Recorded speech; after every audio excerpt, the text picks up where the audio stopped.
Hello everyone, very good morning to all of you. आज के इस वीडियो में हम लोग 14 मार्च 2022 के इम्पोर्टेंट करंट अफेयर डिस्कस करेंगे। हर एक क्वेश्चन इंपॉर्टेंट है, इसलिए अंत तक वीडियो को ध्यान से देखिएगा। पीडीएफ और टेलीग्राम दोनों का लिंक वीडियो के डिस्क्रिप्शन बॉक्स में दिया हुआ है, तो आप दोनों को अवेल कर सकते हो यहाँ से। चलिए शुरुआत करते हैं आज के वीडियो की। और पहला क्वेश्चन है आज का, अभी हाल ही में मुकुल आर्य का निधन हो गया। ये कौन से देश में भारत की तरफ से राजदूत के रूप में नियुक्त थे? तो जो आपको पिक्चर में दिख रहे हैं ये है मुकुल आर्य, और ये आईएफएस अधिकारी हैं, और ये भारत की तरफ से फ़लस्तीन में राजदूत के रूप में नियुक्त थे, एम्बेसडर के रूप में नियुक्त थे। अभी हाल ही में क्या हुआ कि फ़लस्तीन के अंदर जो कैपिटल है इसकी रामल्ला, वहाँ पर इंडियन एम्बेसी के अंदर इनकी डेड बॉडी पाई गई। उसके बाद पोस्टमार्टम हो चुका है, सेकंड पोस्टमार्टम की भी डिमांड करी गई है, तो उसके लिए भी सरकार के द्वारा मंजूरी दे दी गई है। तो पोस्टमार्टम के साथ अब एटॉप्सी भी होगी दूसरी बार। और साथ में अगर बात करी जाए तो साल 2008 के ये आईएफएस अधिकारी हैं। बहुत ज़्यादा टाइम इनको सर्विस में नहीं हुआ था, बट हाँ इतने कम टाइम में भी ये रशिया की कैपिटल मॉस्को में एम्बेसडर रह चुके थे, और इसके अलावा ये काबुल में भी अपनी सर्विस दे चुके थे, और इस टाइम पर ये फ़लस्तीन में कार्यरत थे। तो ये अपने आप में एक बहुत बड़ा शौक है। अचानक से इनकी मौत हो जाती है, और जिसके पीछे फ़लस्तीन गवर्नमेंट कोई भी अभी तक रीज़न नहीं दे पाई है कि हाँ क्यों हुआ ऐसा। तो उनका कहना है कि नो रीजंस। तो फिलहाल देखते हैं क्या होता है अभी आगे। बट हाँ ये निंदनीय है कि इस तरीके से भारत के राजदूत का निधन हो जाता है दूसरे देश की वहाँ पर एम्बेसी के अंदर। और फ़लस्तीन की कैपिटल क्या है? रामल्ला। बेलारूस की कैपिटल है मिन्स्क, यूक्रेन की कैपिटल है कीव, और रशिया की कैपिटल है मॉस्को। अगला क्वेश्चन है, अभी हाल ही में कोलगेट पाल्मोलिव इंडिया लिमिटेड के सीईओ और मैनेजिंग डायरेक्टर के रूप में किसको अपॉइंट किया गया है? तो जो आपको पिक्चर में दिख रही हैं इनका नाम है Prabha Narasimhan. She has become the new chief executive officer and managing director of Colgate Palmolive India limited, और इन्होंने सक्सीड किया है राम राघवन को। और राम राघवन का ट्रांसफ़र हो गया है कहाँ पर? ये एंटरप्राइज ओरल केयर में प्रेसिडेंट के रूप में अपॉइंट किए गए हैं। अगला क्वेश्चन है, अभी हाल ही में पंजाब के नए मुख्यमंत्री कौन बने हैं? तो हम सभी को पता है पंजाब में विधानसभा के इलेक्शन हुए हैं कंडक्ट, और वहाँ पर इस बार आम आदमी पार्टी ने सरकार बनाई है। और आम आदमी पार्टी की तरफ से मुख्यमंत्री अपॉइंट किए गए हैं कौन? तो ये है भगवंत मान। और आपको बता दूं, आज तक के पूरे पंजाब के इतिहास में कांग्रेस और अकाली दल को छोड़कर पहली बार ऐसा हुआ है कि किसी दूसरी पार्टी ने अपनी सरकार बनाई हो। तो ये है आम आदमी पार्टी, इन्होंने पंजाब के अंदर इतिहास रच दिया। प्रचंड बहुमत यहाँ पर हासिल हुआ है आम आदमी पार्टी को। अगला क्वेश्चन है, in which city prime minister Modi inaugurated 11th Khel Mahakumbh? अभी हाल ही में ये कौन सा शहर है जहाँ पर प्रधानमंत्री नरेंद्र मोदी के द्वारा 11वें खेल महाकुंभ का शुभारंभ किया गया? तो इस बार इसका शुभारंभ अभी किया गया है अहमदाबाद में। और अहमदाबाद के अंदर कहाँ पर? तो ये है सरदार पटेल स्टेडियम। प्रधानमंत्री नरेंद्र मोदी ने राजभवन से लेकर सरदार पटेल स्टेडियम तक यहाँ पर रोड शो भी निकाला था। और आपको पता है भारत में सबसे पहली बार खेल महाकुंभ की शुरुआत कब हुई थी? 2010 में हुई थी। खेल महाकुंभ एक ऐसा जरिया है जिसकी मदद से भारत भर में ऐसे युवा जो कि खेल में रुचि रखते हैं उनको आगे आने का मौका दिया जाता है। यही युवा आगे चल के खेलो इंडिया में हिस्सा लेते हैं, और उसके बाद आगे चल के ओलंपिक्स में हिस्सा लेते हैं और भारत के लिए मेडल लाते हैं। नेक्स्ट क्वेश्चन है, अभी हाल ही में दिल्ली हाई कोर्ट के मुख्य न्यायाधीश के रूप में किसको अपॉइंट किया गया है? तो दिल्ली हाई कोर्ट में नए चीफ जस्टिस अभी हाल ही में अपॉइंट किए गए हैं। ये हैं विपिन सांघी। कौन है? विपिन सांघी। और इन्होंने सक्सीड किया है डीएन पटेल को। धीरू भाई नरन भाई पटेल अभी हाल ही में रिटायर हो गए, और इनकी जगह अब लेंगे विपिन सांघी। आपको पता है ना, चाहे हाई कोर्ट हो कोई भी या फिर सुप्रीम कोर्ट, सभी के जजेस का अपॉइंटमेंट भारत के राष्ट्रपति के द्वारा किया जाता है। और अगर किसी जज का एक हाई कोर्ट से दूसरे हाई कोर्ट में ट्रांसफ़र हो तो उसके लिए आर्टिकल कौन सा है? तो ये है आर्टिकल 222। आर्टिकल 222 के अनुसार किसी भी हाई कोर्ट के जज का ट्रांसफ़र दूसरे हाई कोर्ट में हो सकता है। अगला क्वेश्चन है, अभी हाल ही में दांडी मार्च की 92nd एनिवर्सरी मनाई गई। तो ये कौन सा दिवस है जिस दिन 92nd एनिवर्सरी इस बार ऑब्जर्व करी गई? तो ये ऑब्जर्व करी गई 12 मार्च को, मतलब परसों के दिन। और आपको पता है दांडी मार्च 1930 में महात्मा गांधी के द्वारा निकाला गया था। यहाँ पर महात्मा गांधी ने इस यात्रा को 12 मार्च से शुरू किया था, और 5 अप्रैल तक ये यात्रा चली थी। 5 अप्रैल को सभी लोगों का समूह पहुँच गया था कहाँ पर? दांडी के कोस्टल एरिया तक पहुँच गया था। और दांडी मार्च ये वही मूवमेंट है जिसके तहत महात्मा गांधी ने नमक का कानून तोड़ा था। जब ब्रिटिश हुकूमत ने भारतीयों के ऊपर 10 गुना ज़्यादा टैक्स लगा दिया था नमक के ऊपर, तो उस टाइम पे महात्मा गांधी ने उनके मुंह पे करारा तमाचा देते हुए नमक का कानून तोड़ा था। और नमक का कानून तोड़ने का मतलब सीधा सा यह था कि महात्मा गांधी के द्वारा खुद ही नमक बनाया गया था और उसका यूज़ करने की लोगों से अपील करी गई थी। कहने का सीधा सीधा मतलब ये था भारतीयों से कि हम लोग विदेशी चीज़ों को बाइकआउट करें और स्वदेशी को अपनाएं। और एक चीज़ यहाँ पर आपसे पूछ सकता है, इस बार जो दांडी मार्च है इसको हरी झंडी किसने दिखाई? तो वो home affairs minister Amit Shah के द्वारा इसको फ्लैग ऑफ किया गया। अगला क्वेश्चन है, which state government has launched मुख्यमंत्री चा श्रमिक कल्याण प्रकल्प योजना फॉर टी वर्कर्स? कहने का मतलब ये है कि चाय श्रमिकों के लिए मुख्यमंत्री चा श्रमिक कल्याण प्रकल्प योजना की शुरुआत कौन सी राज्य सरकार के द्वारा करी गई है? तो ये करी गई है बिप्लब कुमार देव की सरकार के द्वारा। और बिप्लब कुमार देव की सरकार कहाँ है? त्रिपुरा में। इसके लिए त्रिपुरा सरकार ने 85 करोड़ की धनराशि आवंटित करी है। आप समझिए इसका सीधा सा मतलब क्या होगा। त्रिपुरा सरकार का कहना है कि त्रिपुरा के अंदर चाय की खेती बहुत बड़े पैमाने पर करी जाती है, तो ऐसे मजदूर जो कि इस चाय की खेती में सरकार के लिए हिस्सा लेना चाहते हैं उनको सरकार की तरफ से रहने को घर दिया जाएगा, साथ में राशन अलग से दिया जाएगा और इसके अलावा फाइनेंशियल असिस्टेंस मतलब वित्तीय सहायता अलग से दी जाएगी। तो इन सारी चीज़ों के लिए 85 करोड़ की धनराशि अभी हाल ही में आवंटित करी गई है।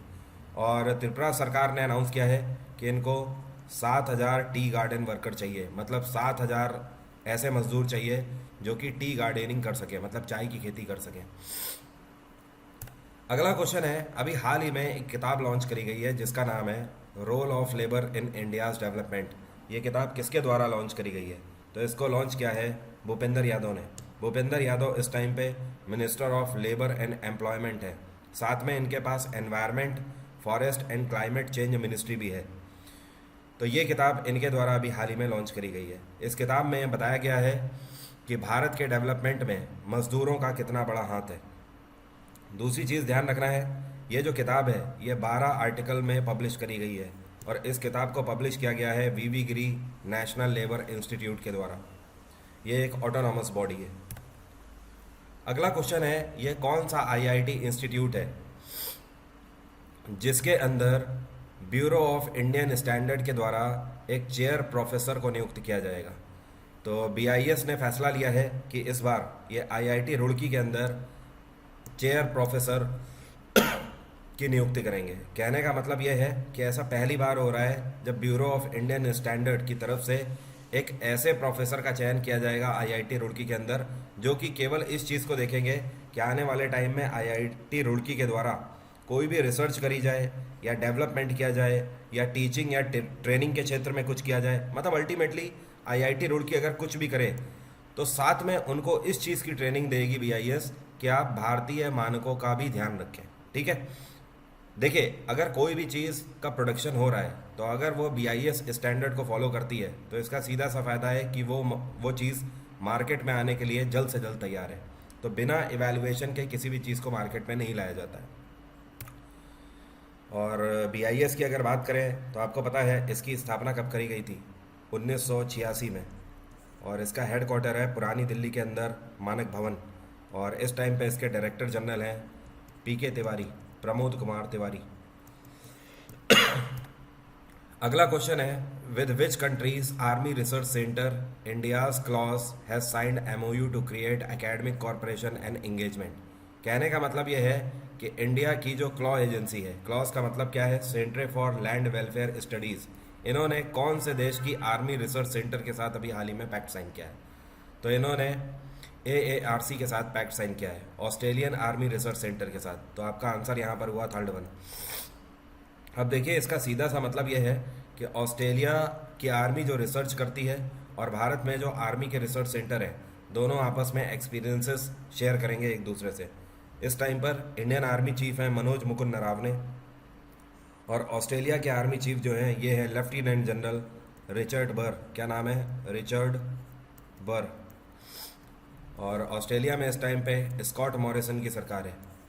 न्यूजीलैंड में इस टाइम पे जेसिडा आर्डन की सरकार है। यूएस में जे बिडेन की सरकार है और मालदीव्स में इब्राहिम मोहम्मद सोली की सरकार है। मालदीव्स की कैपिटल है माले, ऑस्ट्रेलिया की कैपिटल कैनबरा, यूएस की कैपिटल वॉशिंगटन, न्यूजीलैंड की कैपिटल वेलिंगटन। अगला क्वेश्चन है, इनमें से किस लीडर के द्वारा अभी हाल ही में एमएसएमई इनोवेटिव स्कीम लॉन्च करी गई है और साथ में एमएसएमई आइडिया हैकेथन 2022 को भी लॉन्च किया गया है। तो इसको लॉन्च किया गया है नारायण राणे के द्वारा। नारायण राणे के पास इस टाइम पे एमएसएमई मंत्रालय है। देखिए ये प्रोग्राम क्या करेगा, एमएसएमई आइडिया हैकेथन जो है ये भारत में जो नए एंटरप्रेन्योर्स हैं और ऐसे लोग जो कि नए स्टार्टअप्स अपने जनरेट कर रहे हैं, मतलब नया बिजनेस खोलना चाहते हैं, उनको आइडियाज़ देने का काम करेगी कॉन्फ्रेंस। दूसरी चीज़, एमएसएमई इनोवेटिव स्कीम जो है इसके तहत जो नया अपना व्यापार खोलना चाहते हैं उनको ट्रेड एड्रेस के बारे में बताया जाएगा, उनको पेटेंट्स की जानकारी दी जाएगी, कॉपीराइट्स की जानकारी दी जाएगी, ट्रेडमार्क की जानकारी दी जाएगी, प्लांट वैरायटी राइट्स की जानकारी दी जाएगी। मतलब इस तरीके की सारी उनको जानकारियाँ दी जाएंगी जो कि एक कारखाने या फैक्ट्री को चलाने के लिए आपके पास होनी चाहिए जानकारी। इन सारी चीज़ों की व्यवस्था एमएसएमई मिनिस्ट्री कर रही है। तो इसको अनाउंस किया गया नारायण राणे के द्वारा।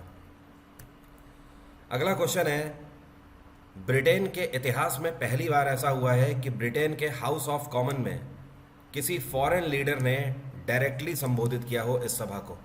तो ऐसा पहली बार हुआ है और ये कौन है फॉरेन लीडर जिन्होंने ब्रिटेन की हाउस ऑफ कॉमन को सीधे सीधे संबोधित किया है?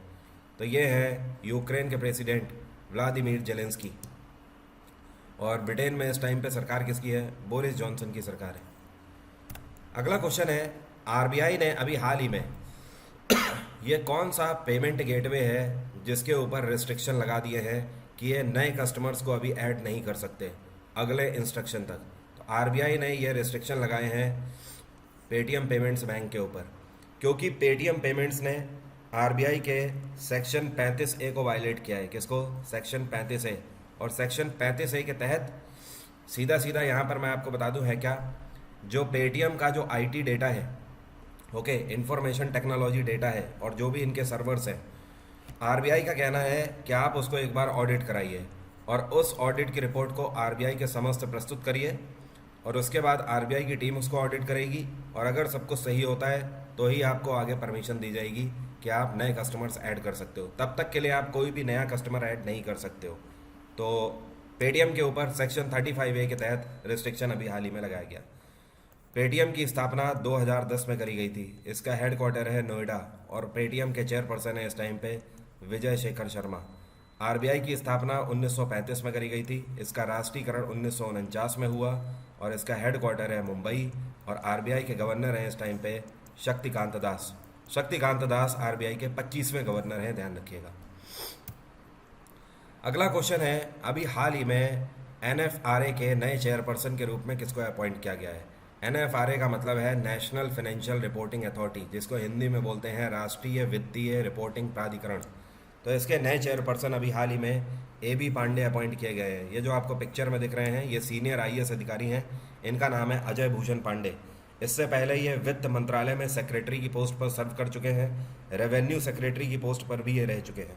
ठीक है, तो अभी हाल ही में अजय भूषण पांडे को भारत सरकार के द्वारा NFRA के नए चेयरपर्सन के रूप में अपॉइंट किया गया है।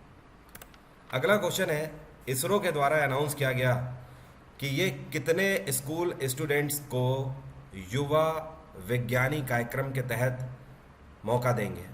तो देखिए, इसरो चला रही है युविका प्रोग्राम। यहाँ पर YU का मतलब युवा हो गया, VI का मतलब हो गया विज्ञानी और KA का मतलब हो गया कार्यक्रम।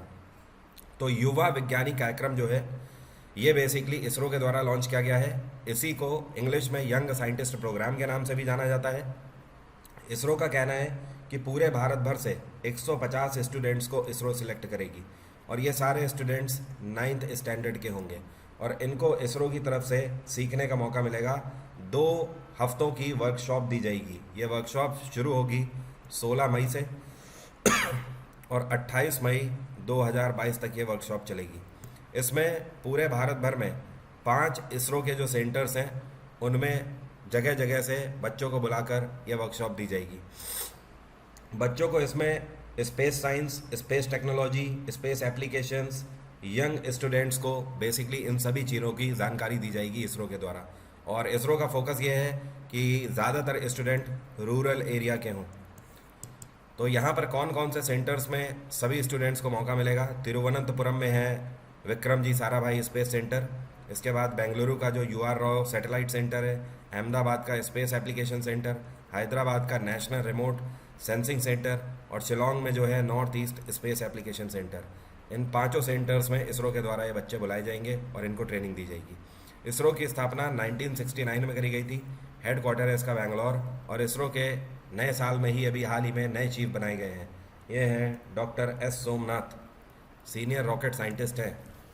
तो आज की बात यहीं तक रहेगी और अन अकेडमी पर UPSC, state PCS, IIT JEE, SSC, bank, railway आप किसी का भी सब्सक्रिप्शन ले सकते हो मेरे इस कोड की मदद से। वरुण 777 कोड अगर आप लगाते हो तो बेस्ट ऑफर्स और साथ में एक्स्ट्रा 10% का डिस्काउंट आपको किसी भी सब्सक्रिप्शन पर मिल जाएगा।